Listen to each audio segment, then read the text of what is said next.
day that you were born. I'm on the top of the world. Picture this. It's 1970, and a young woman with honey-colored hair steps up to the microphone. The first notes escape her lips, and suddenly the entire recording studio falls silent. Engineers stop adjusting their equipment.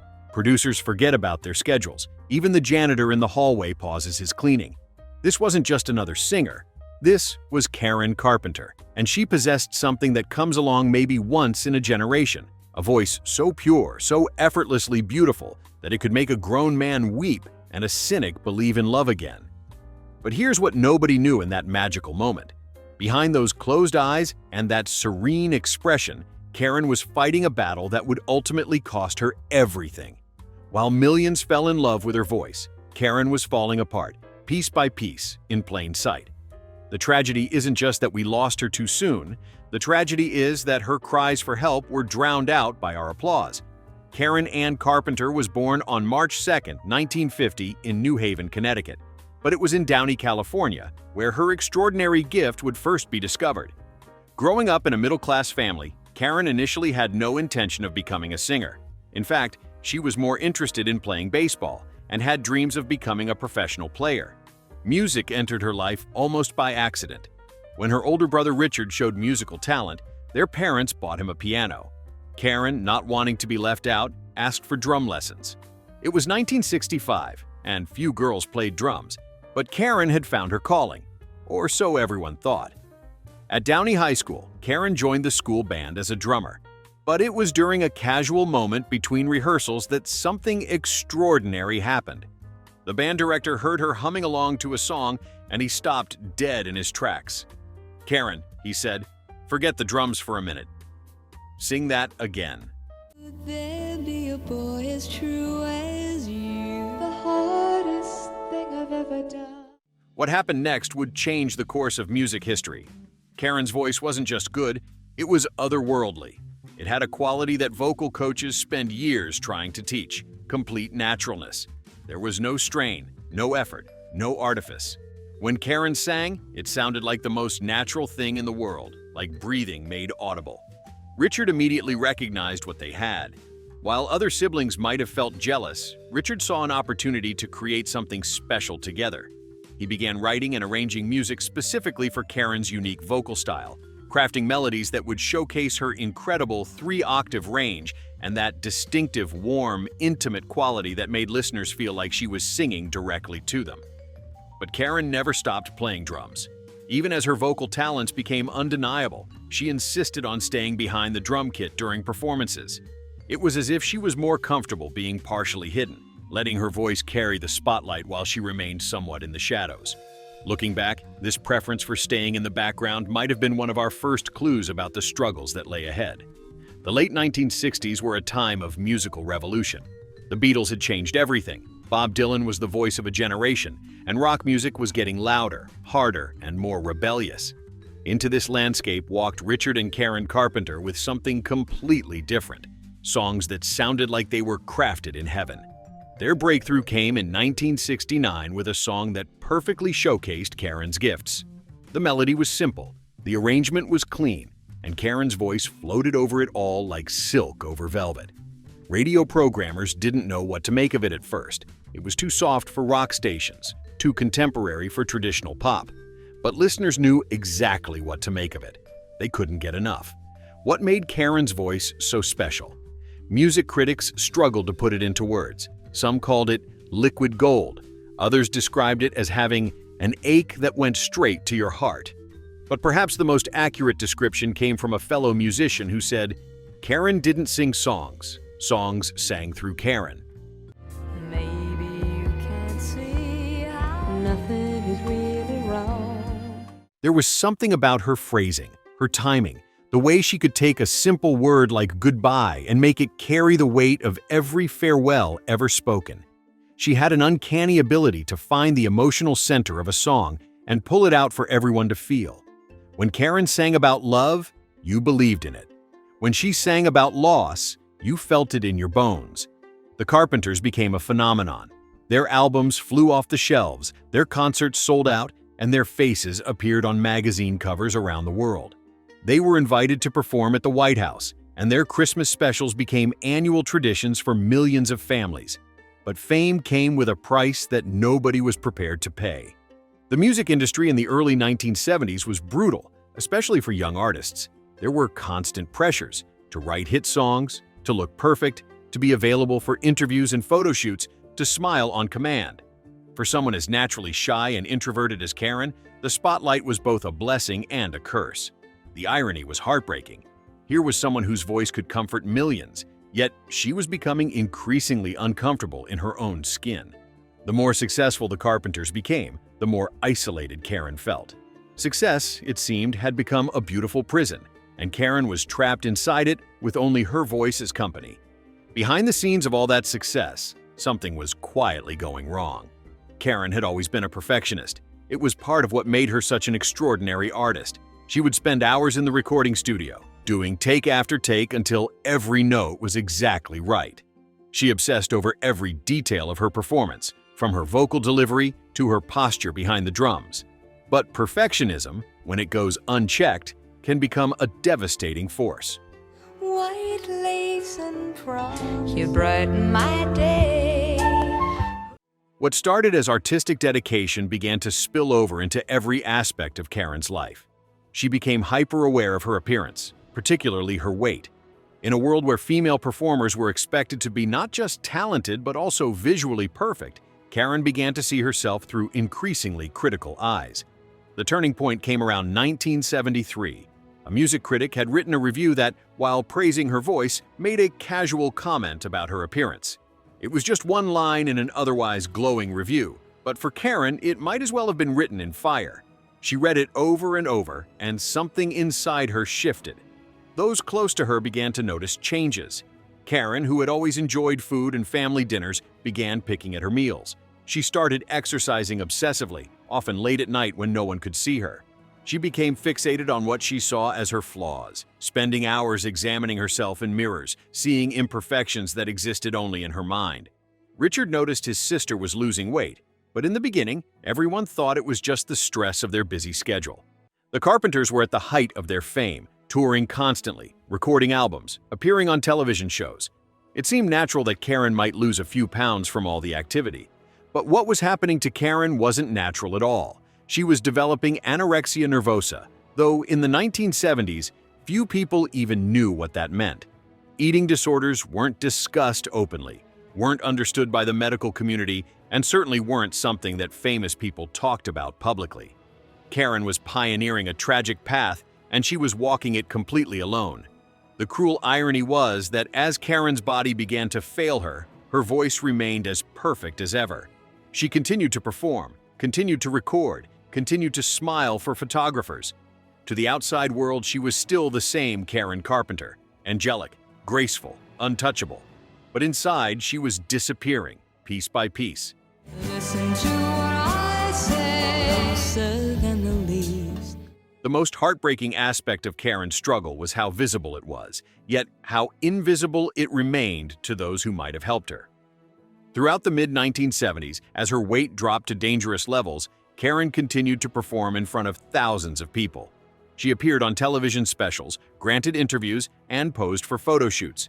Yet somehow, the severity of her condition went largely unrecognized. Part of the problem was the fashion of the era.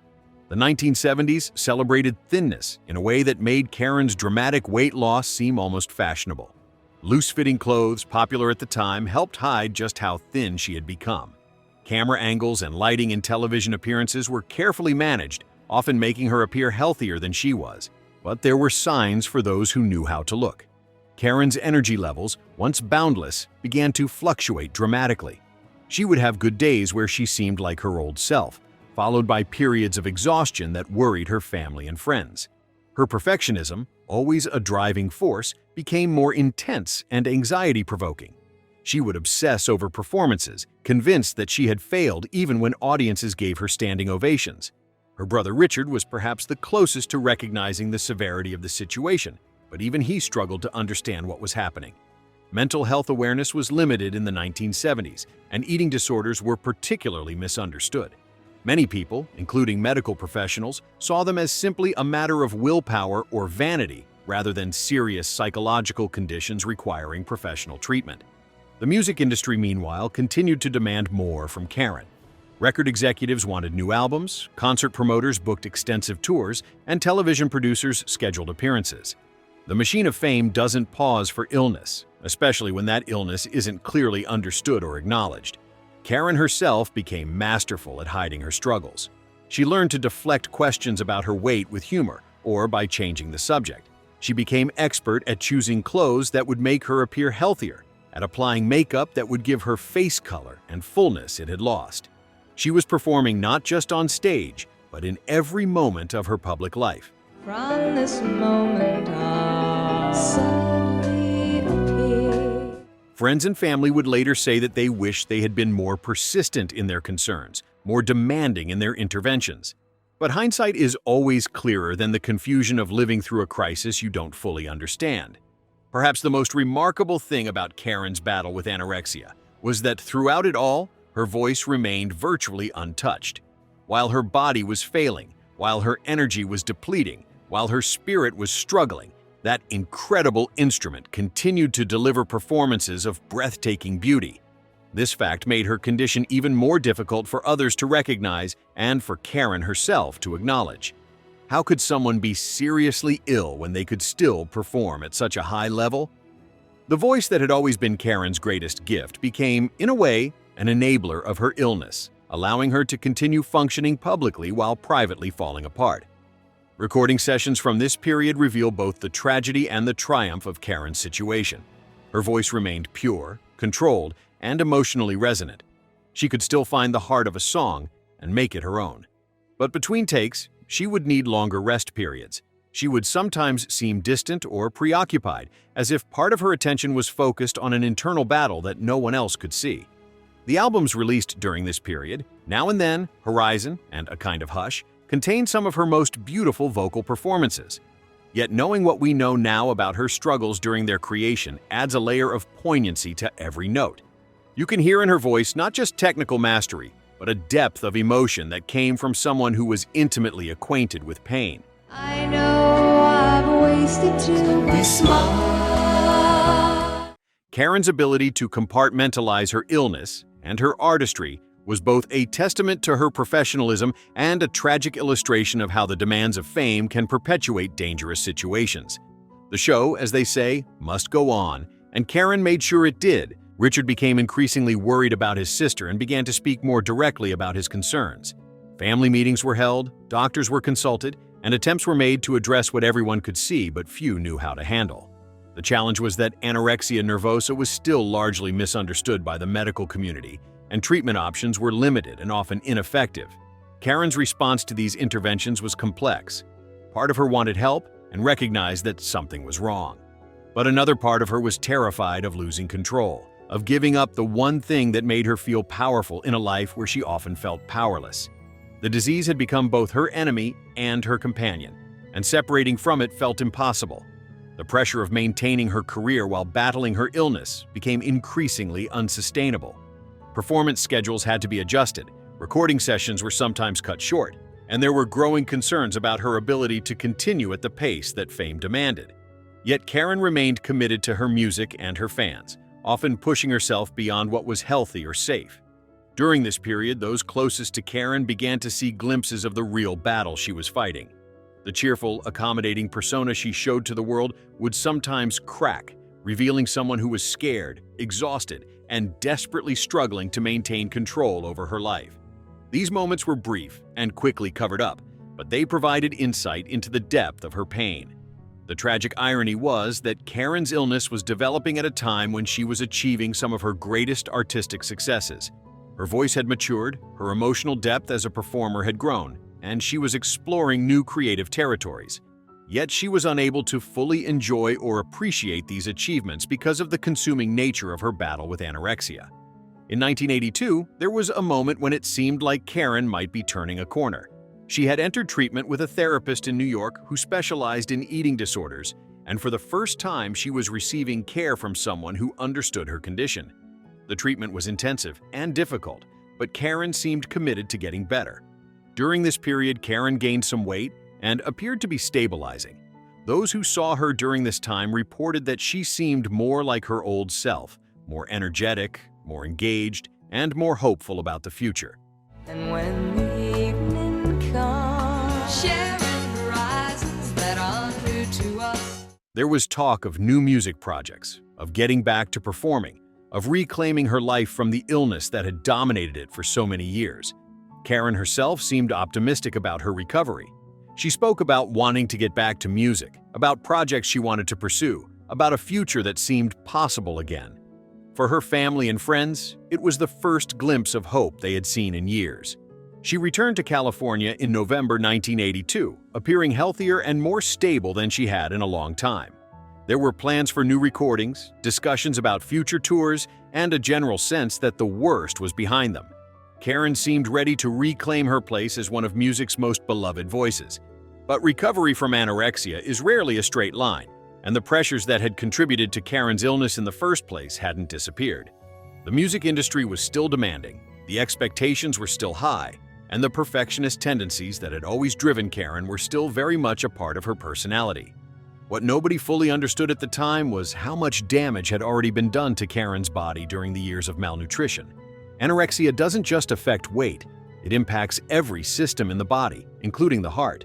The effects of prolonged starvation can linger long after weight is restored, creating hidden dangers that aren't immediately apparent.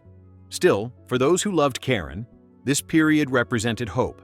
It seemed like she was finally ready to fight for her life with the same determination she had always brought to her music. In your palace, one mighty king, long ago. On February 4th, 1983, Karen Carpenter's heart stopped beating. She was just 32 years old, found collapsed in her childhood bedroom at her parents' home in Downey.